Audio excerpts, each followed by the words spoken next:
Welcome to the Pretty Powerful Podcast, where powerful women are interviewed every week to share real inspiring stories and incredible insight to help women or anyone break the barriers, be a part of innovation, shatter the glass ceiling, and dominate to the top of their sport, industry, or life's mission. Join us as we celebrate exceptional women and step into our power. And now, here's your host, Angela Gennari. Hello, and welcome to another episode of the Pretty Powerful Podcast. My name is Angela Gennari, and today I am here with Teresa Vozza. Hi, Teresa. Hi, Angela. How are you? I am doing so good. Thank you for joining me today. Oh, it's my absolute pleasure. So I want to introduce Teresa to you. Teresa is an award-winning leadership expert, certified executive coach, a keynote speaker, writer for Fast Company and Business Insider, and the former CHRO at Allianz Partners. She is on a mission to help executive professionals lead with presence, power, and purpose. I love it. I love it. So we were just talking prior to the call about burnout and how this is one of 9 meetings I had today, which I thought, golly, this is a timely topic. But one of the things that I love that you're going to talk about is leading with presence and power and purpose. So tell me what that means. Yeah, I think the best way to share what I mean by that statement is maybe just to take a step back and understand the context in which that all came about, which is, so my prior life was as a corporate executive, and I spent over 20 years as an executive for a Fortune 500 company, Allianz, which is a very respected global business. And at the precipice of being promoted to vice president at the time, I experienced a pretty significant burnout episode that was very visible. It was very visible in front of the CEO, was very visible in front of another executive that we were interviewing at the time. And I call this my crucible moment because it was at that moment, with full embarrassment and shame, when I got up from my chair and I had to excuse myself because I was feeling really significant heart palpitations. And I remember telling myself, oh, it's nothing, it's nothing, it's nothing. You're just anxious, you're just nervous. But it just continued to increase and worsen. And as I stood up, I nearly fell over. And because I was feeling faint and flushed, thankfully I was able to reach a chair so I didn't completely fall flat on my face in front of the CEO. But that elicited a whole chain of events. The paramedics came, they called 911. I was carried out in a stretcher, went to the hospital, had a battery of tests, and I was convinced that I was just having anxiety or that something was wrong with my heart. And I'll never forget, after all the tests, the physician at the time said to me, you know, have you ever stopped to examine just how much you're working? Wow. And I was like, well, I'm a vice president. I just got promoted. I have to prove myself. This is how it goes. The whole story that goes on in our heads. Mm-hmm. And he said, I don't think you have a heart problem. I think you have an anxiety problem, and I think you're burnt out. And that event was like the beginning of a whole exploration in how I worked and how I identified with my work. And in the past, presence, power, position were all molded into one thing. It was very visible. It was very pinstripe suit, high ponytail, pasted smile, performing at work and being very much a go-to person and saying yes to everything and not really having true agency. And through that entire process of then, going through some therapy, having a coach of my own, I soon discovered that to be truly powerful, to have true presence, and to really own your position, whether it's as an entrepreneur, founder, CEO, or as a corporate executive or senior manager, or whatever the case may be, is to really work in alignment with what matters to you and your business at the time, but also it's a process of discarding. It's a process of discarding what no longer serves you. Yeah. And what was no longer serving me at the time was this incessant need for approval, which was actually the true catalyst for the burnout. Wow, what an amazing story. And you're right. I mean, that feeling of embarrassment and shame and getting wheeled out of a meeting is one thing, but it's the eye-opening experience that comes from that that's a huge blessing, because it probably allowed you to really just discover what it is that you wanted and what was important to you and how you move about your day, instead of having to take everything on. And huge learning opportunity for me, because as I'm on the phone with my coach this morning, I'm reading through all the things that I've got to do. I've got to do this, and I've got to do this, and I've got to do this, and this, and this, and this, and this.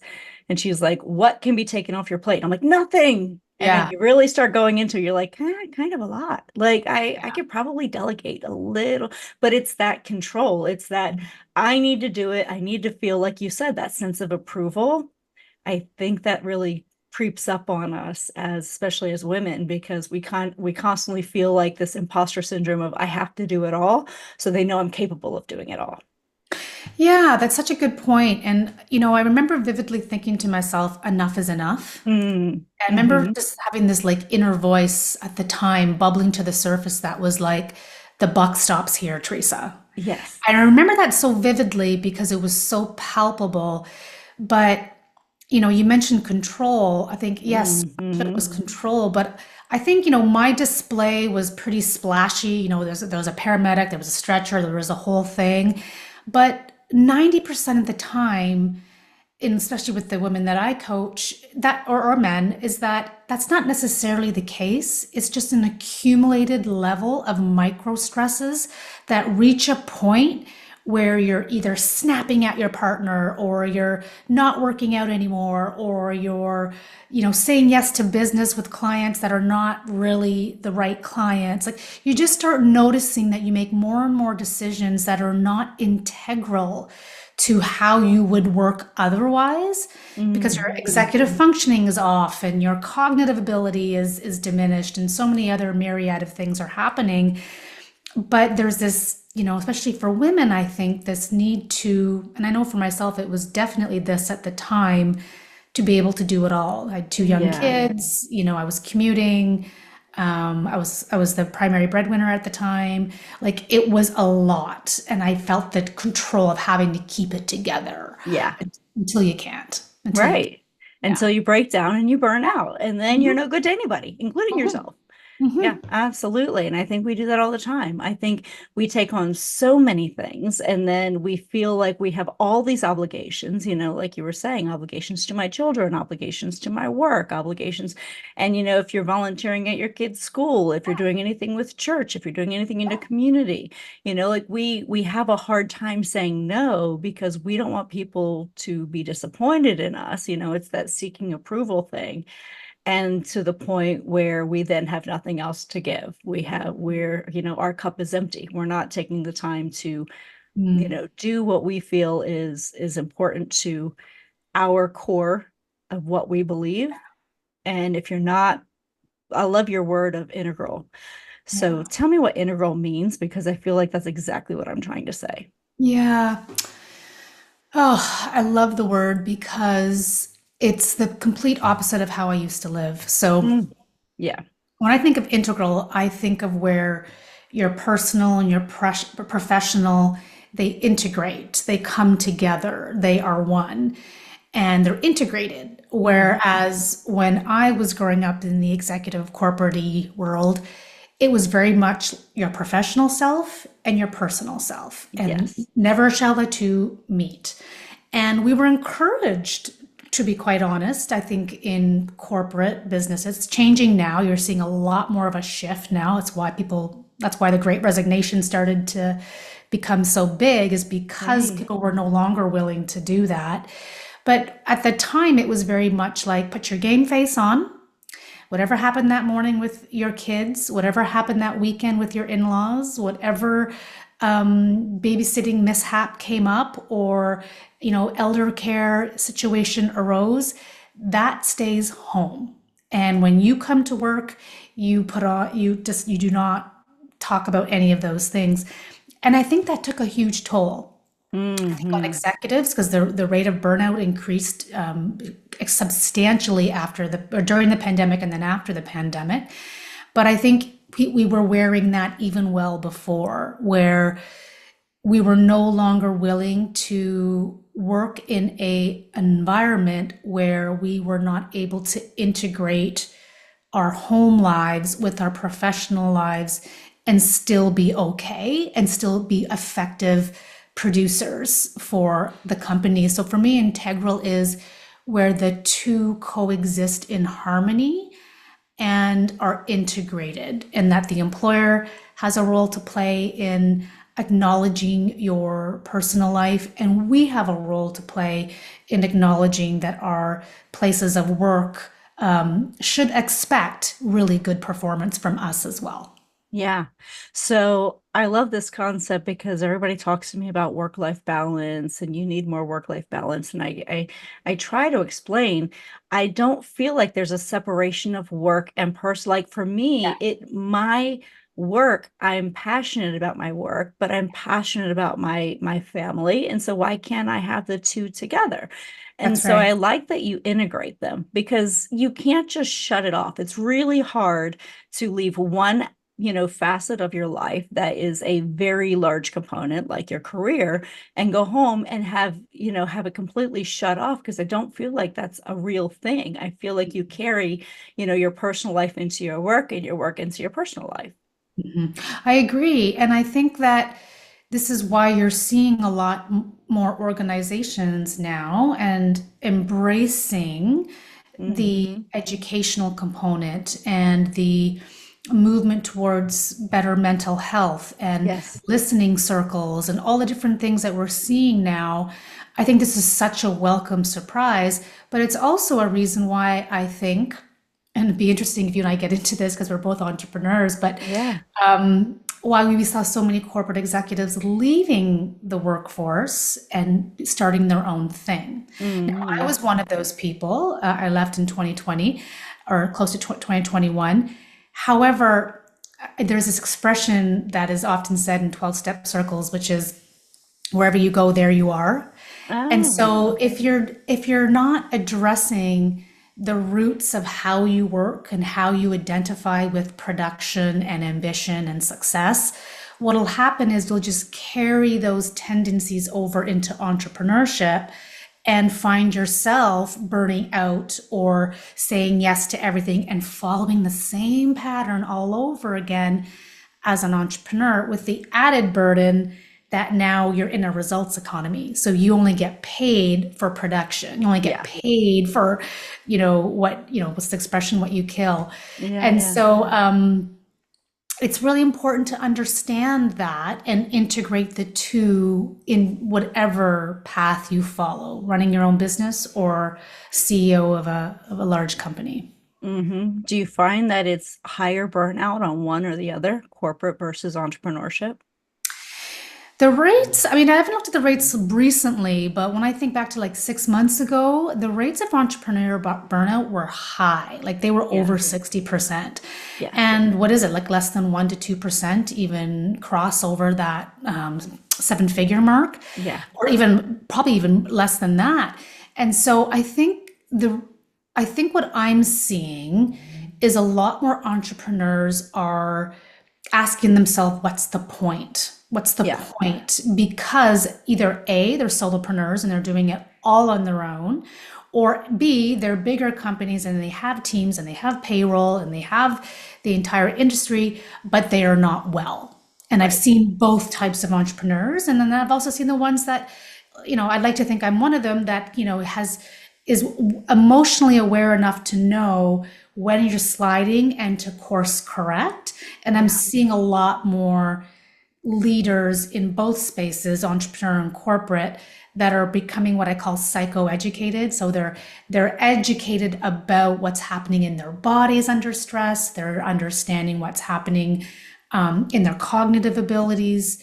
They're able to recognize the signs and symptoms and when they're going offline and are reaching a depleted state quicker. But it's kind of a long way of answering your question, but I think corporate burnout is, again, it's increasing. It's, over 40% of leaders in corporate America are burnt out or have indicated that they've been burnt out. And I haven't seen the most recent entrepreneurial stat, but anecdotally, I hear it's quite high. Well, and I'm curious to know your thoughts on this. There's this whole debate on whether or not work from home has created better or worse life balance, because if you're working at home, a lot of people will report that they're working more. So they're working longer hours, they're working more at night, they're doing, they're fitting it into their day all day versus certain hours that they, and then they have a hard time shutting it off. And I know that's the case for me. So on days where I'm working at home, I have a balance. I go into my office a few days a week. I stay at home a few days a week. The stay-at-home days are really my days for Zoom meetings. Like I have a very structured day at home, but that way I can end it when I end it, and then I can go about making dinner and relaxing. But I do notice that I work longer on those days versus when I come home, that drive home becomes a buffer for me to be able to decompress. I can come home. I don't feel guilty about making dinner. I can feel like, okay, now I'm in my home life mode. Whereas if I'm working from home, I feel like I have to oh crap, let me hurry up and go down and start heating up water. Let me do this. And I feel like I'm fitting life into my work.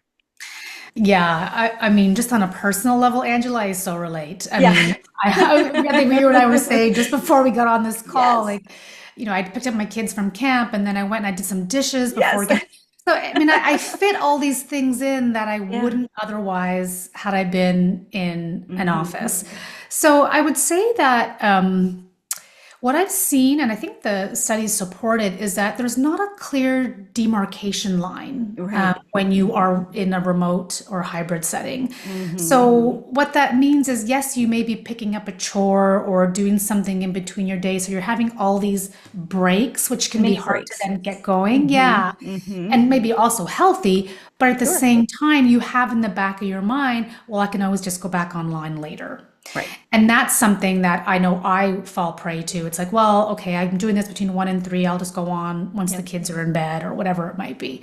So I think there's that line. I also think, and it's become a very polarizing topic now, which is a shame. But I think the other part too is that there is power in what I call eyeball to eyeball, right? There is power in being able to intonate and to read body language and to be in a room with people and create that sense of belonging and camaraderie and all of the things that come with being, whether it's in an office or in a meeting with other people, that I think is also important. Like, I've even had some friends say to me that sometimes they find it even awkward to know what to say anymore. Like their conversational skills have really changed awkward in an office because they're just not used to that back and forth anymore after 4 years of or now, longer than that, of being virtual.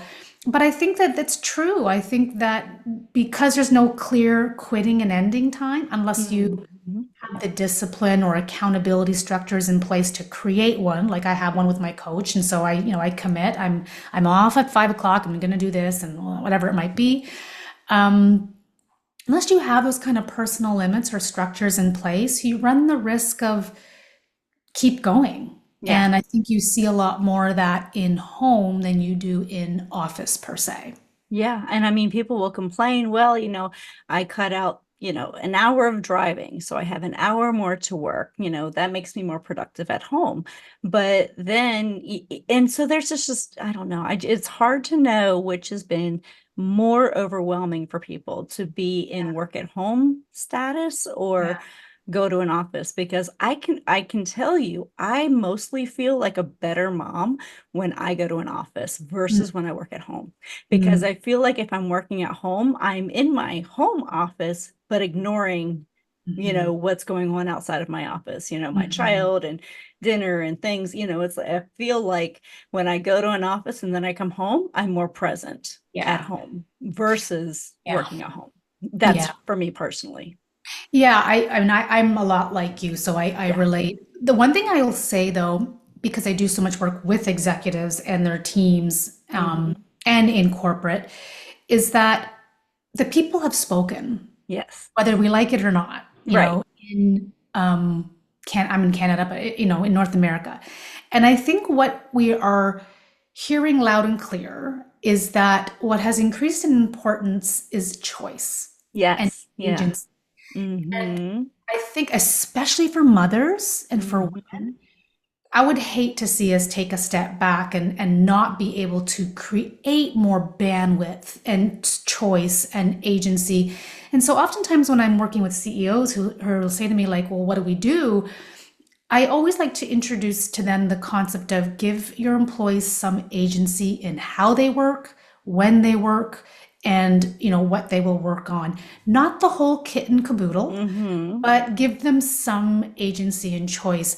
I think where we've really gone off the rails is when you've had some very ego-driven traditionalist, perhaps, Hmm. types say, production is down and it's because everyone's working from home. Well, that is just not the case. Right. Production is down and we have not, caught up with the training and the learning and the development that's required to manage remotely. And it's going to have bumps. We know Right. that.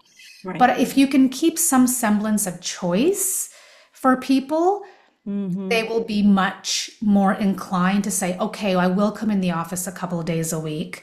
Not that, again, you can't not, like, if you work for a company, they're your employer, that's the rules of working with them.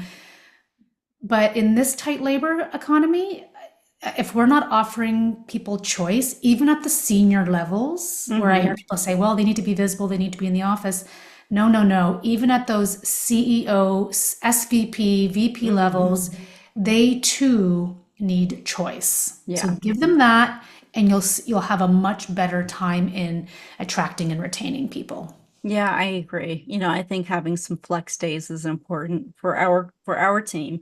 I Yeah. generally will work from home on Mondays and Fridays. And Fridays we have there's nobody in the office. Everybody works at home on Fridays. And I just think it gives everybody that sense of having a 3-day weekend, even though it's not a Yeah. 3-day weekend, Right. but it makes them feel a little bit better about, I know I'm going to work on Friday, but I have that ability to get a head start on laundry and to run a couple of errands and get my oil changed. There's that flexibility in there, but at the same time, I know we have everybody in the office together on Tuesday, Mhm. Wednesday. So, it gives us that little bit of flexibility so that we're trying to do a hybrid. And I think that mostly works for everybody.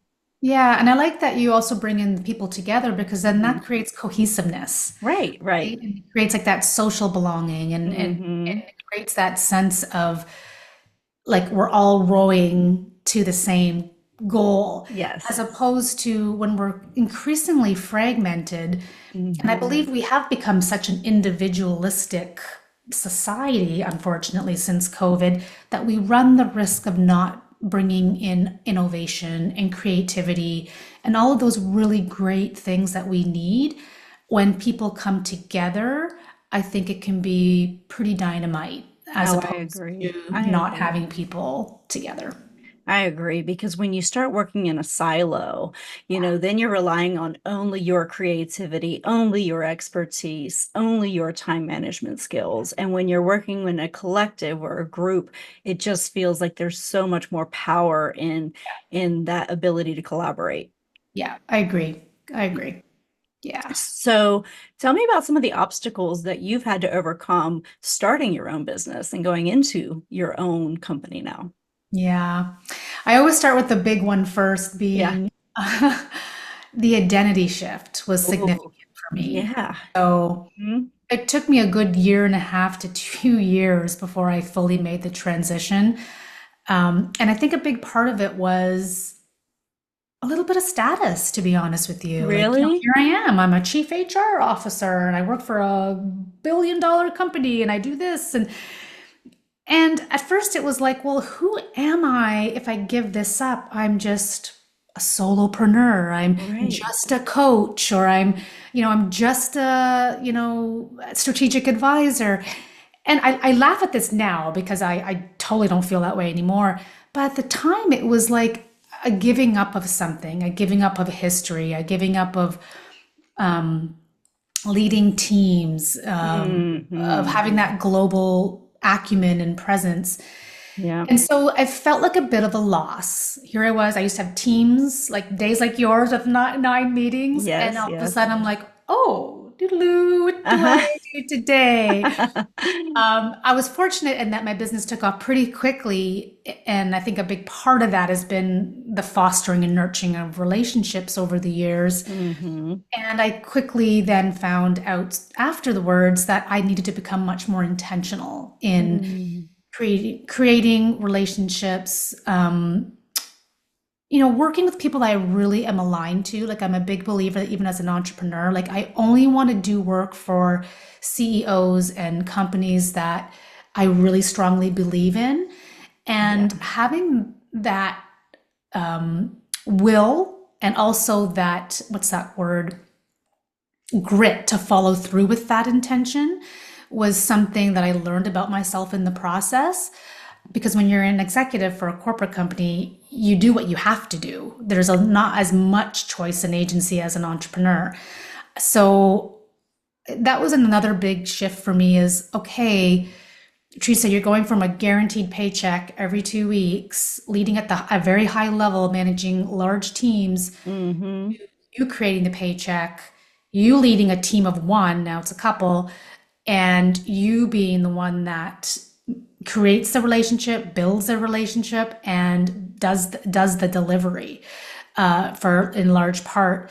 And that was a scary proposition, but one that I feel like I've come to naturally just from the work I've done on myself and what I stand for. And again, back to that word integral, like, what are the integral values that I have and who else has them that Hmm. I can do business with and, play in the sandbox together.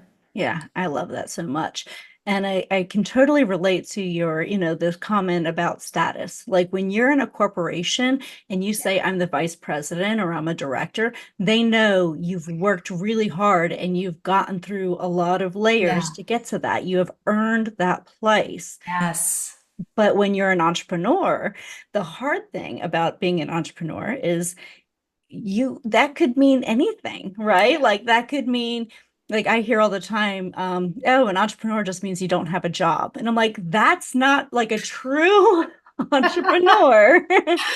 Means that you are out there grinding for yourself by yourself. Like you are making something happen. You are creating something out of nothing. That is an entrepreneur, in my opinion.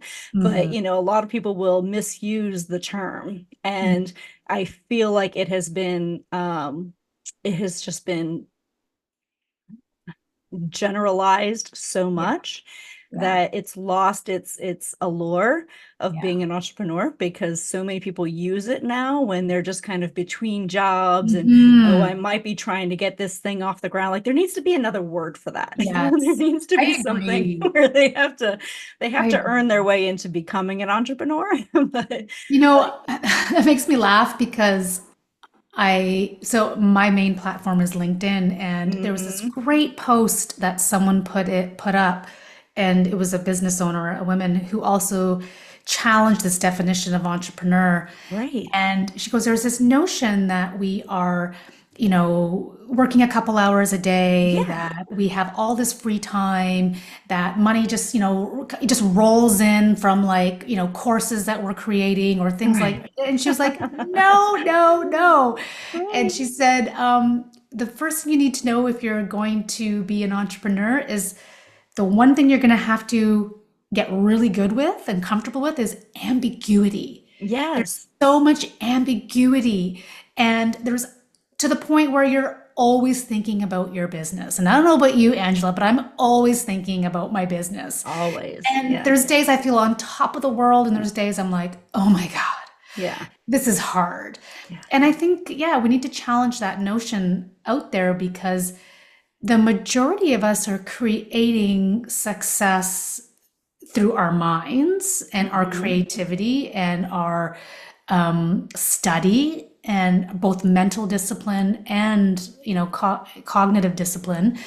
And it's not for the faint of heart. I love is it. I would not. never trade it, but it's not for the faint of heart. I 100% agree with you. Yeah. And it is so difficult when I hear of people saying, "Oh, I'm an entrepreneur."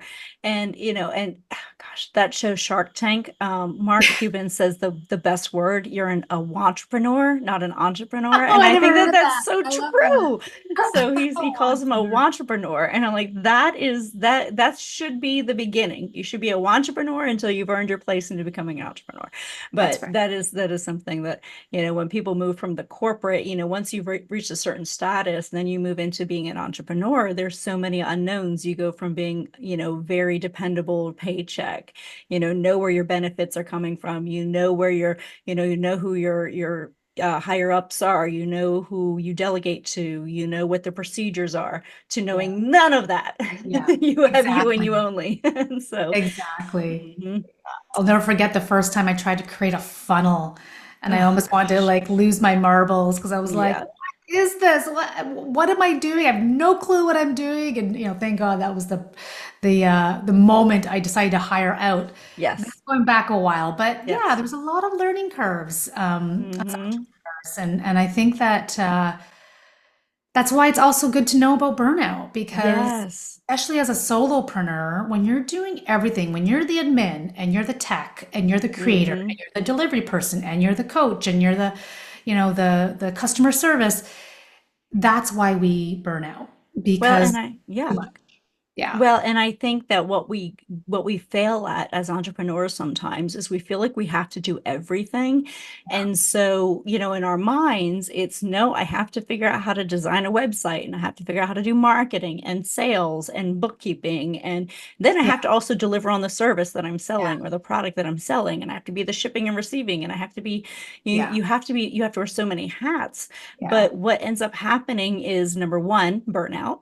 And number two, we hold ourselves back. And that was the biggest lesson that I had to learn, was I was holding the company back by insisting on doing everything. And it wasn't until I got out of my own way that I could actually make progress and scale. Because, we had mentioned right before the call, one of the things that gets entrepreneurs is this idea that we constantly have to be scaling.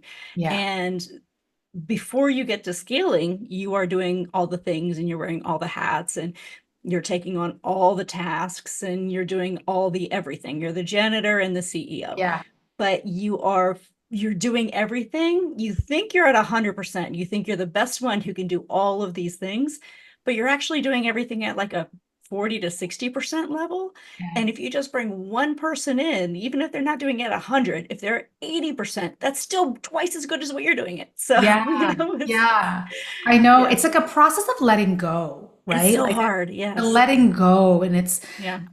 for me, it's like a surrender. It's just, like you know, maybe I can do this. Maybe if I really put my head down, I could, but Hmm. it's not about that. It's about, for me, it's all about bandwidth. It's mental bandwidth, it's emotional bandwidth, it's spiritual bandwidth. I need to create bandwidth. When I don't have it, you don't get the best of me. No. If I go in front of a boardroom and I'm putting together a big presentation or keynote speaking, if I have not intentionally created bandwidth, they will not get the best of me. And when I put it that way, that's when I'm like, whoa, well, that cannot happen. So I need Right. to get some help. And that really was a mind shift for me. Yeah, that's one of the hardest things for us to kind of let go of, is that need to check all the boxes and do all the things. But yeah, you're right, because if you don't, it's burnout, it's wasted time, it's resources that could be, you're wasting your own resources, your own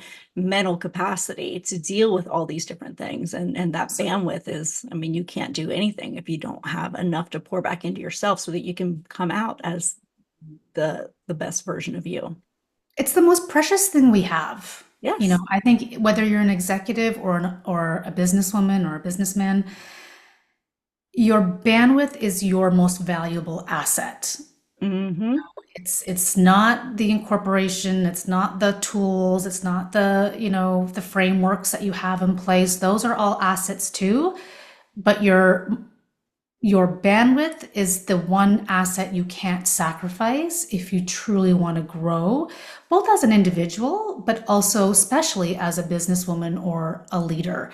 It Yes. has to be protected and cultivated and nurtured and grow, or else it Yes. it shrinks. And when that shrinks, our profitability shrinks too. I do believe they Absolutely. come together. Absolutely. Yeah. So you have this phrase, and I want to explore this phrase. It's called Mhm. chunking integrity down. Tell me what that means. Yeah. So the idea of chunking is a term I learned as a neurolinguistic programming coach. And Uh-huh. neurolinguistic programming, you may be familiar with it. It's just the process of using language to understand the mind and how we work.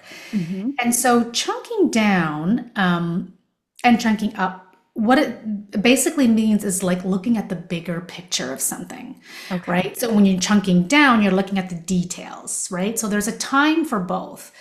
When I think of like chunking up integrity, for me, what that looks like is always continually asking myself the question, whenever I make a critical decision at work or in my family or in my faith or anywhere where I practice it, is to say, what's the bigger picture here, Teresa? Before you say yes Mm. to this major client, what's the bigger picture for your business? Who do you have to hire?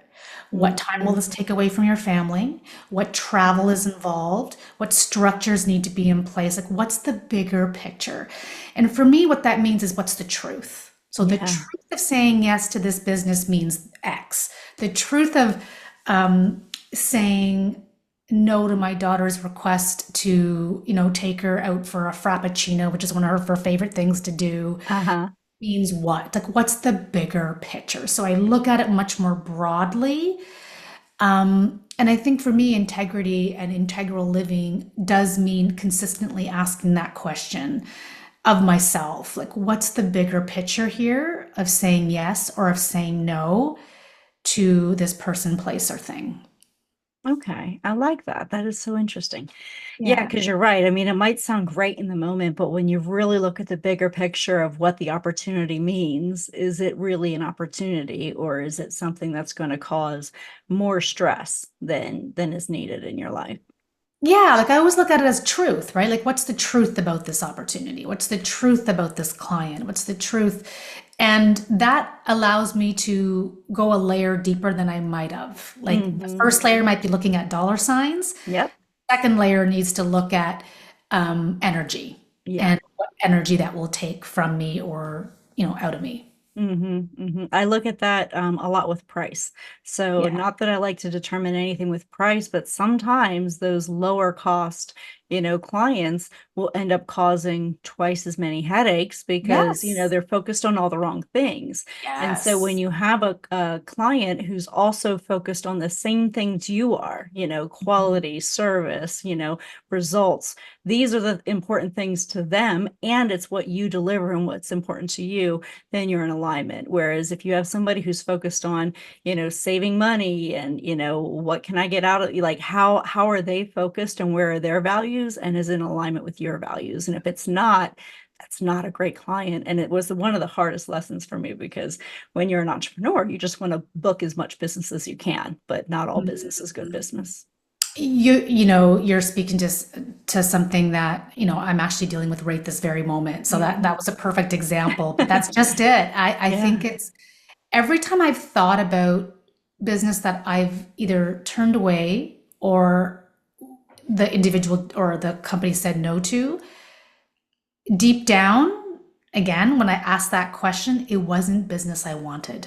Or Mm. it wasn't business that, after some time had passed, I realized would have been, the best use of my zone of genius, if you will. So I Absolutely. think that again, when I think about integrity and living in integrity and integral living, bringing it back to like what's the bigger why here, or what's the Hmm. bigger picture, enables me to make decisions from a much more um, grounded place. Absolutely. I Yeah. can totally identify with that. So, what advice would you give to your 18-year-old self? Oh dear. I think of her.